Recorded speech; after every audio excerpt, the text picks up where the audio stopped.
नमस्कार दोस्तों, आज की वीडियो का शीर्षक है धोबी का गधा की कहानी। किसी एक गांव में एक धोबी अपने गधे के साथ रहता था। वह रोज सुबह अपने गधे के साथ लोगों के घरों से गंदे कपड़े लाता और उन्हें धोकर वापस दे आता। यही उसका दिन भर का काम था और इसी से उसकी रोजी रोटी चलती थी।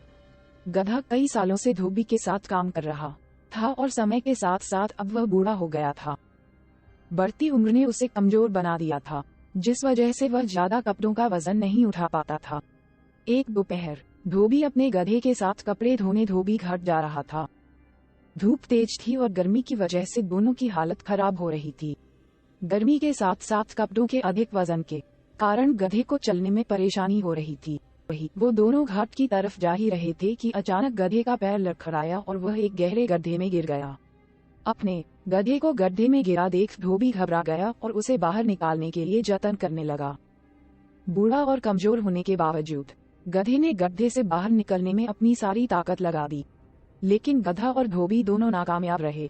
धोबी को इतनी मेहनत करते देख कुछ गांव वाले उसकी मदद के लिए पहुंच गए, लेकिन कोई भी उसे गड्ढे से बाहर नहीं निकाल पाया।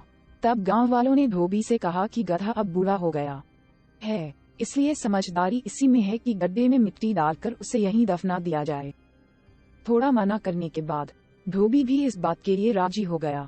गांव वालों ने फावड़े की मदद से गड्ढे में मिट्टी डालना शुरू कर दिया। जैसे ही गधे को समझ आया कि उसके साथ क्या हो रहा है, तो वह बहुत दुखी हुआ और उसकी आंखों से आंसू निकलने लगे। गधा कुछ देर चिल्लाया, लेकिन कुछ देर बाद वह चुप हो गया। अचानक धोबी ने देखा कि गधा एक विचित्र हरकत कर रहा है। जैसे ही गांव वाले उस पर मिट्टी डालते, वह अपने शरीर से मिट्टी को नीचे गड्ढे में गिरा देता और उस मिट्टी के ऊपर चढ़ जाता। ऐसा लगातार करते रहने से गड्ढे में मिट्टी भरती रही और गधा उस पर चढ़ते हुए ऊपर आ गया।